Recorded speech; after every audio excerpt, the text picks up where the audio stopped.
Mabuhay at magandang umaga sa inyo lahat. Ako si Ginoong Acuña. Ako po si Ginoong Alaman. Ako naman si Binibining Caris Iburay. Ako naman si Binibining Aulis Aricanen. Ako naman si Binibining Dayan Bastona.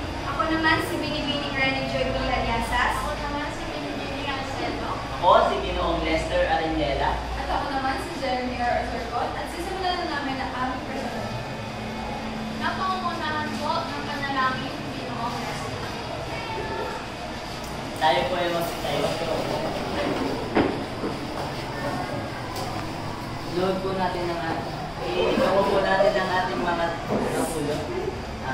Panginoon, gabayin po kami sa araw na ito at sana po ay maging ligtas ang bawat isa sa nalalapit namin po. Yan lang po ang aming samot dalangin. Sa pangalan mo aming Panginoong Hesus. Amen. Bago po tayo magsimula, may counting para lamang po tayo.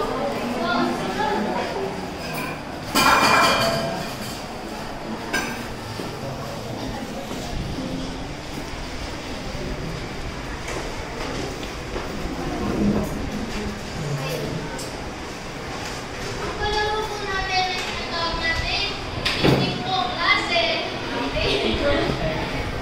Pakipasa po ng ating direksyon lahat po. One, two, three, go! Titik po klase. Ang klase ay mahati sa dalawang grupo. Magpapakita ang mga presentor ng mga imahe ng pinatukuhanan ng impormasyon at aalamin ng buong klase kung ito ba ay magkakatiwala ang batis ng impormasyon o hindi. Ang unang pangkat ay sabay-sabay na tatayo at sasabihin, tama po ate. Kung ang batis ng impormasyon ay magkakatiwala. Samantala ang pangalawang suturuhan ay sabay-sabay na tatayo kung ang batis ng impormasyon ay hindi magkakatiwalaan at sasabihin, hindi po ate.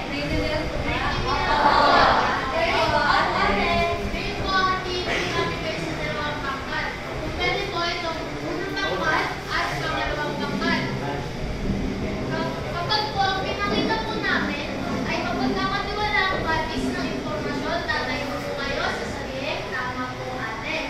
Kapag naman po ang pinakita namin imahe ay hindi mapagkakatiwalaan, kayo naman po ang tatayo, sasabihin, hindi po ate.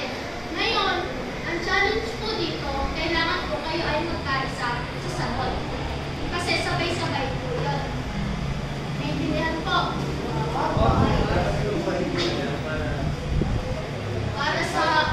Para po sa unang imahe.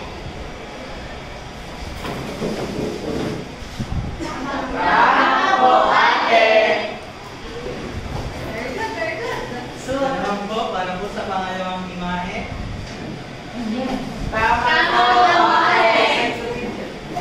Bakit muna tama yung una? Ano yung unang pinakita? Bakit po tama yung una?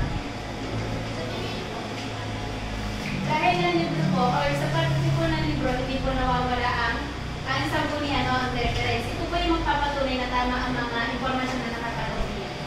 Sanggunian. Tunay. Karagdagan. Ito. Ano po ba ito? Encyclopedia. Bakit po ito ay magkakatiwalang batis? Bago po mai-publish ang isang libro, ito po ay sinusuri ng malawakang pagsusuri kung saan tinitingnan po ang mga impormasyon na nilalaman ay makatotohanan. Ang encyclopedia po ay isang makapal na libro na matagal nang mayroon sa atin dito sa Pilipinas. Dito po kinukuha ang iba't ibang klaseng impormasyon at iba't ibang klaseng kaalaman. Maraming salamat. Ito naman.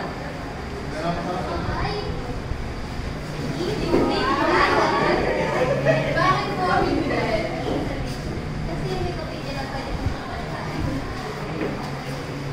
Pwede ako mapalitan? Kumbaga hindi siya mapapagkatiwalaan. Ito po, sabi po natin sa mga website po, yung hulihan po nila kapag ang nakalagay ay non-word at edu, masasabi natin na reliable yung source. Tsaka sinabi rin kanina natin na ang encyclopedia, yung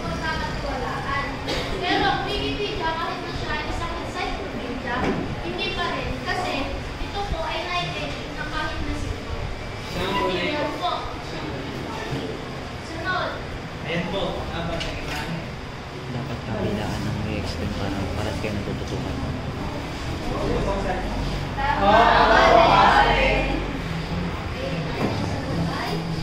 Sa tingin niyo, bakit? Ano ba yung pinakita natin dito? Yan po ba ay letter? Opo, letter. Sa tingin ko po, kaya siya naging tama dahil ang nagsulat ito ay isang taong nakaranas at nakawitness kung ano mga pangyayari. Karagdagan po, ito po ay sulat kamay ng mismong tao na nagpapahayag ng mensahe ng impormasyon. Kasi po, ang isa po letter po ay tinatawag po natin hamuang primarya. Mamaya po, matatalakay po namin yan. Okay po? Sunod, pamuli po ay Ito po, ang huli. Tama po, ate. Sigurado kayo? Tingnan mabuti po. I-analyze po natin mabuti. Ate, ate, sa ito. Pahayag. Ang version ng Journal of Educational Research. Ay, research. Okay. Ay, hindi po atin. Hindi po atin. Bakit kaya? Bakit nga po ba? Tama po. 1956 pa po. Ilang dekada na po ang nakalipas. Tsaka diba sa mga research paper natin, nagbibigay ng year yung mga teacher natin upang pahala ng informasyon. Kumbaga, dapat yung taon na yun is naka-ano siya sa nangyayari na 2015 na ba? 2015 na ba? Para maging So, maraming salamat po sa inyong partisipasyon. Ngayon ay magsisimula na po ang aming discussion.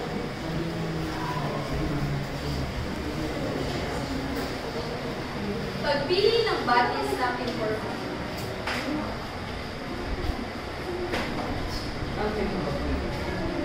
Sa tahimik na silid-aklatan ng kanilang paaralan, magkasamang bumesto sina Charis, Lester at Pauline sa isang mahabang mesa na puno ng mga libro at papel. Mahigpit ang piling ng kanilang guro sa agham, kailangan nilang makapagsumite ng proyekto tungkol sa climate change kinabukasan. Dahil dito, alam nilang wala silang oras para magpatumpik-tumpik pa. Guys, kailangan natin ng ilalim para sa aming budget tungkol sa climate change. Pagpasa rin ang bukas at kailangan namin ng mga kapit. Oo, libro at research articles na lang yung gamitin natin. Nang sa ganon, maging maayos yung mga ebidensya na ilalagay natin sa paksa. Alam mo, pwede rin yung nasa official website ng UN at sa mga gobyerno sapagkat masisigurado natin tama ang mga ito at may mapagkutunan tayong ebidensya para sa ating mga datos. Tama, simulan natin. Ayan, ito naman yung pagpili ng batis ng informasyon. Ngayon, sino pong maaaring bumasa? Binibining Bea? Pagpili ng batis ng informasyon. Hamuang primarya. Pinagbumulan ng mga raw data, ito ang original na akda. Hamuang sekundarya. Ito naman yung mga informasyon na aaral sa binigyang hulugan sila sa datos ng hamuang primarya. Ayan. Sa hamuang primarya, ito naman yung original o direktang pinagkukuhanan ng informasyon o direktang pinagmumulan ng isang datos. Ang mga halimbawa naman nito ay panayam, birth certificate, mga larawan. Yun ang mga halimbawa nitong hamuang primarya. Ito naman hamuang sekundarya. Ito naman yung binibigyang analisa o binibigyan ng opinion, interpretasyon sa primarya. Halimbawa na lamang nito ay mga research paper, abstract, mga pananaliksik. Kumbaga siya yung nagbibigay ng informasyon patungkol dito sa primarya. Naiintindihan niyo po? Nag-gets po? Ang pangalawang slide naman po ay sino maaaring bumasa? Pagpili ng batis ng informasyon. Hamuang tertiary.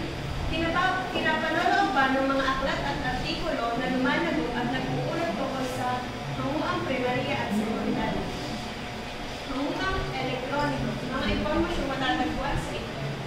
Ito naman hamuang tertiarya. Ito naman yung pinakakalooban ng mga aklat, artikulo. Kumbaga ito yung nagbubuod-buod ng sekundarya at unang primarya. Kumbaga siya yung yung bang nag-abstract siya ng pananaliksik? Sino ba nakakalam ng abstract? Ano ba yung abstract sa research paper?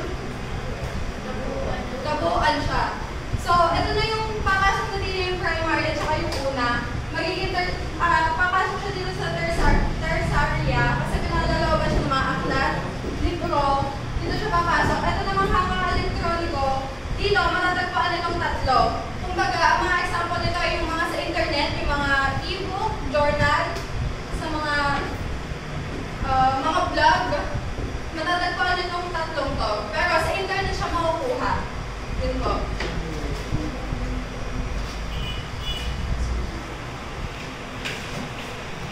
Pagbasa at pananaliksik ng impormasyon. Sa bahay ni Maureen, sama-samang nagsaliksik sina Charis at Maureen tungkol naman sa kanilang proyekto sa konteks pulsado. Ang tema ng kanilang report ay tungkol sa epekto ng pananakop ng Espanyol sa Pilipinas. Nakakalat sa mesa ang mga kapal na libro sa history, ilang artikulo mula sa internet, at mga printed primary sources gaya ng lumang dokumento at larawan. At sila ay naghahanda para sa kanilang magiging presentasyon dito. Tingnan nyo, dito dati para sobrang limitado lamang ang pwede nakapag-aral. At kadalasan, mga lalaki lamang ang kanilang mga pinag-aaral. Oo nga no, ang ginagamit na Espanyol ang kanilang reliyon para magturo at palaganap ang kanilang kultura. Pero kahit gano'n, may naging tulong din sila sa akin. Gaya ng pagpapatayo ng simbahan ng paaralan. Kailangan na natin tukuyin ang masama at magandang epekto nito. Tama, kaya kailangan ilagay natin ang dalawang panig sa report upang mas malinaw ito sa ating natin.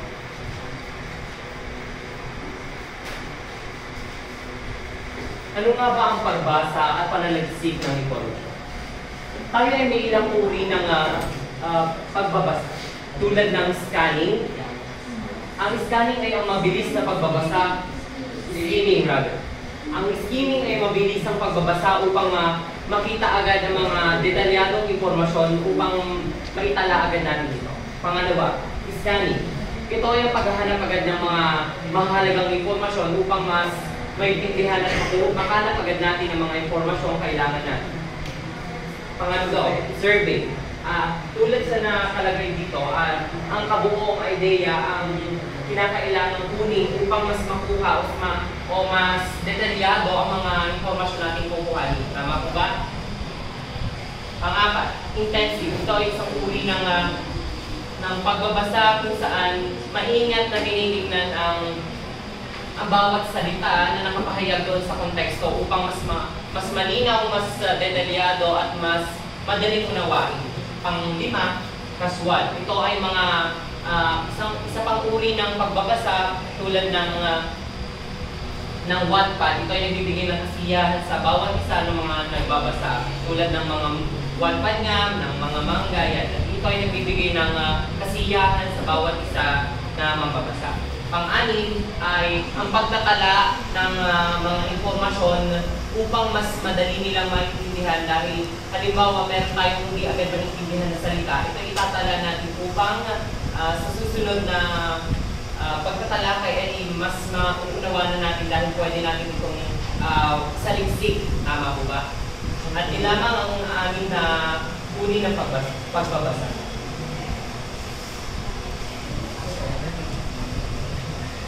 Pananaliksik ng impormasyon, ang may akda ba ay Reputable. ang may akda po ba ay reputable? Sinong maaaring sumagot? Ano itong pagbabasihan? Bakit ang gawin namin sa survey?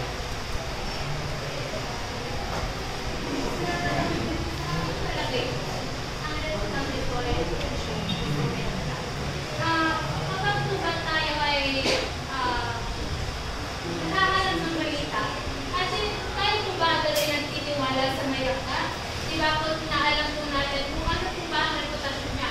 Paano po kung si Gaza po, yung may akta, maniniwala po ba agad tayo? Di ba po yung hindi? Kaya po, kailangan natin alamin ang reputasyon niya. Siyang tunay. Dahil hindi naman lahat ng impormasyon na nakatala doon ay tunay. Tama po ba? Siyang tunay. Mahusay. Ang akda o artikulo ba ay review. Gaya po sa research o sa pananaliksik, kailangan po natin ng survey, which is ito po ang nagiging basihan kung ang nagiging basihan sa mga kung ito ba ay totoo at hindi. Tama. Karagdagan? Kung gayon ay wala na. Batid ko na tayo lahat naman siguro ay saliksik o nakapag-research nung tayo ay nasa second year level.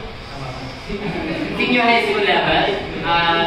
Maaaring alam naman natin kung paano ang pamamaraan ng pananaliksik. Tama po ba? Pangatlo, ang hanguan ba ay napapanahon?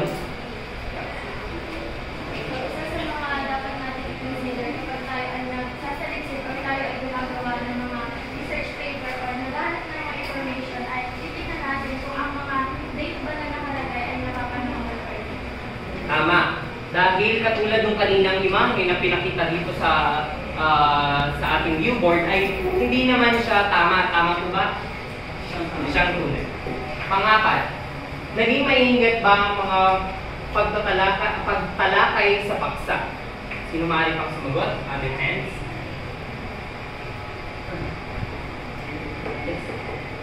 Wala? Sige, ikaw. Naging maingat ba ang pagtalakay sa paksa? Hindi po tayo makakapaglabas ng impormasyon basta-basta sapagkat ito po ay kinakailangan sumingin sa lain sa iba't ibang pamaraan sapagkat maaari po tayo maglabas ng impormasyon sa lungat pala sa ibang impormasyon. Kaya dapat po pag tayo nakahanap ng mga impormasyon, dapat po ito ay maingat na ipinablish. Tama. Dahil tulad ng nasabi dun sa kanina, ito naman ay kailangan pang basahin ng mabuti upang kung ayon ba o accurate ba yung information na nakatala doon. Tama po ba? Panglima, ang hanguan ba ay positibo, ni-review ng iba't ibang mananaliksik? Base sa aking palagay, ito ay positive yung review na ilan ng mga mananaliksik. Kahit ng mga professional, bago nilabas ang isang libro, dapat ay pinapakita muna sa kanila kung nararapat ba itong nilabas o balance sa pang-publikong bulan. Siyang tunay. Dahil bago tayo mag-publish ng isang research paper or ng mga artikulo, ay hindi muna, kailangan muna itong saliksikin ng mabuti at tama. Tama po ba? Siyang tunay. Ang panghuli, ang hanguan ba ay madalas na sinasite ng iba? In common? Yes, tama po ba? Dahil bakit kailangan sinasite? Para maging reliable.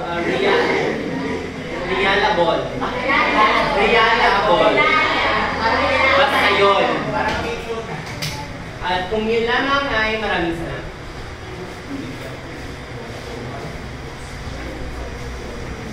Ngayon naman po ay tatalakayin natin ang pagbubuhod at pagburugnay ng mga informasyon. Sa isang hapon, nagkita-kita sina Rainy, Lester at Charis upang pumunta sa bahay ni Rainy upang dito sila gumawa ng ilan ng pag-usapan na proyekto. Nakalatag sa mesa ang kanilang mga notes, libro at mga laptop. Tahimik silang tatlo habang sinusuri ang mga datos ng alak nila. Alam niyo, ang dami na ng mga datos at mga impormasyon ng buha. Ngunit tila ito hindi pa organisado. Siguro kailangan natin maghanap pa ng iba para maging malinaw ito. Gumawa kaya tayo ng outline. Una, tukuyin natin ang paksa. Pangalawa, ilagay natin yung mga datos at ebidensya. Pangatlo, tukuyin natin yung epekto nito upang maging organisado ang ating proyekto. Tama. At sorry, dapat may kumpulsing tayo. Dapat may makukuha silang aral at kung paano ito makatulong sa ibang tao. Dapat hindi lang organisado at dapat may magiging gagawin. Tama. Nakita po natin sa kanilang sa kanilang Tirol Tale o Inakto. Yung sa kanilang Inakto, kung paano nga babuuin ang isang mahabang salaysay o tinatawag nga rin itong pagbubuod. Sa inyong palagay, ano ba ibig sabihin ng pagbubuod? Binibining to say, Ang magkukwento niyo na sanaysay, ngunit nandito pa rin ang lahat ng impormasyon Sakto. kailangan. tama mo, magbubuod. At nakita nyo rin sa kanilang ginawa sa unahan na nabanggit din. At gumawa daw sila ng outline. Ano ba sa Tagalog ang outline? Sino mo Sino mo may alam ng Tagalog ng outline? Yun, tama, balangkan. Kung saan dito nga pinapaikli upang maging organized o organized na ang isang parang na po informasyon. Yan, pagbuo, binibining Teresa, Ito po yung video na gawa maaari ko ba sa makibasa? pero hindi ko nababa na sa 30 minutes plus. Yung sumunod na sa 10 minutes. Tapos ito pa ni Bang. Ang sa iyong pagsusuri batay sa impormasyong nabasa, narinig o nakita.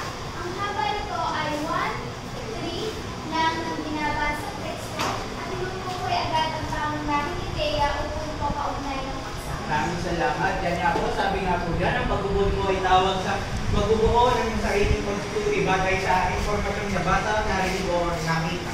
Sa madaling po salita, ang ibig sabihin po ng pagbubuo ay pagpapaikli nga po ng isang informasyon. Ngunit, nandito pa rin po lahat yung mga mahahalagang informasyon. Ito po yung mga hakbang sa pagbubuo. Ang una po ay basahin, panoorin o pakinggan muna ng pahapyaw ang teksto. Ang sumunod po ay tukuyin ng importante mga informasyon.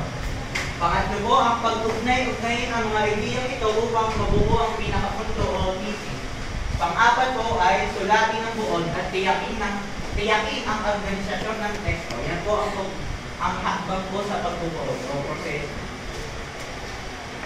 Ito naman po ang paraan ng pagbubuo upang mapag-ugnay ang mga informasyon kaso sa idea. May tinatawag tayo yung thesis o precise. Precise o precise. Pari po bang precise ba? Precise. Precise nga. Pari po bang makibasa?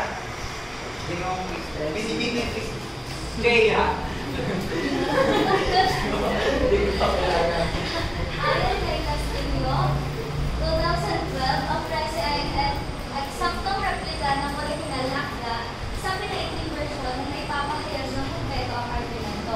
Kinakailangan maintindihan ng kabuuan bago makasulat ng isang version. Salamat. Salamat po. Salamat po. Dito nga po sa precise o precise ay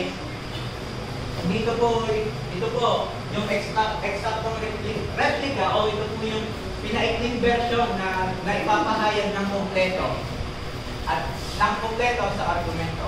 Kinakailangan din mo maintindihan ng kabuuan bago makasulat ng isang pero. Ang pangalawa naman po ay lagom o synopsis. Makikibasa nga po binibining Christian yan. Lagom o synopsis, pinaikli ang pangunahing grupo ng ipagbabasan din nilalagay ba po yung ginagamit din ng babala sa mga nobela. Ayan po, ito naman po ang pangunahing punto sa isang pagbasahin at makikita nga po ito sa mga nobela kapag nakakakuha ng nobela. Ang pangatlo naman po ay hawig. Ito po ay tinatawag na paraphrase sa English. Inalalahan sa sariling pangu sa mga datos na nakalam, mas detalyado ito kaysa buod sapagkat sinasama dito kung saan nanggaling ang pahayag. Ito po yung mga hawig o ito po yung mga halimbawa. Di ba po kapag tayo yung nagsasalisik, meron po tayong ayon ka, ginagamit ng ayon ka, isang ayon ka, sinabi ni, nasusulat sa ang ibig sabihin po nito kung sino po yung sumulat ng isang akda. Kailangan po talaga natin upang maiwasan din po natin ang plagiarism. Ang pangapat naman po ay synthesis. Pinagsama-sama ang mga informasyon na alam mo na sa mga tao o manunulat upang makabuo ng malinaw na pagbubukod. Mahalaga ang organisasyon ng mga datos. Ang lima naman po ay abstract. Buod ng isang artikulo, ulat o sa pag-aaral na inilalagay bago ang Hindi naman. ito na po yung sinasabing abstract. Ano nga po yung abstract sa inyong palagay? Ito mga Edison. Ito po ang sa research ko, nilalagay tayo ng abstract. Dito po makikita yung pinaka-punto ng research at pinaka-buo ang detalye ng research. Kasha, ito na. Tama po ang sinabi. Ayan na po. Ngayon naman po ay pumapot tayo sa pagbuo ng sariling pagsusuri batay sa informasyon. Okay. Sa yugtong ito, matapos natin magsalita tayo naman ay susuriin natin ang ating mga nakuhang impormasyon. Ano nga ba kung sinabi natin pagsusuri? Sabi dito, pag-unawa sa mga datos at impormasyon na nakalap. Ngayon, halimbawa, nagsaliksik kayo. Ang sabi,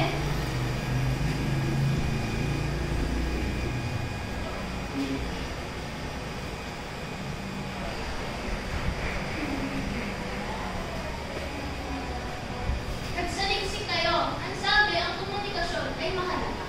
Ngayon, para suriin ito, kailangan natin magtanong ng magtanong. Bakit ba ang komunikasyon ay mahalaga? At hindi lang kayo titigil doon kapag kayo ay nagsusuri. Tatanungin niyo pa, ano ba ang komunikasyon?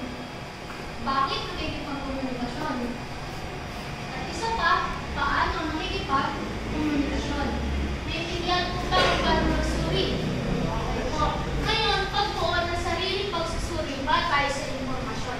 Sa madaling salita po, ito po ay ang paggawa ng konklusyon o ng rekomendasyon. Ngayon, nasuri na po natin ang ating impormasyon na ito. Maaari na po tayo magagawa ngayon ng sinasabi natin konklusyon. Ang komunikasyon ay mahalaga dahil ginagamit ito para makapaglahat ng ideya at ng mga salubin at iba pa. Nakiintindihan po? Okay. Ngayon, sinasabi naman dito na ito rin ay makakatulong sa pag-unlad ng kaalaman at pag-unawa sa isang partikular na paksa o larangan. Nung ating itong sinuri, hindi lang natin naintindihan ang komunikasyon ay mahalaga. Naintindihan din natin kung bakit ang komunikasyon ay mahalaga, kung ano ba ang komunikasyon, bakit ito ginagamit, at paano ito ginagamit. Naintindihan. Ulit, nag-stop, ulit. Ulit sa outro.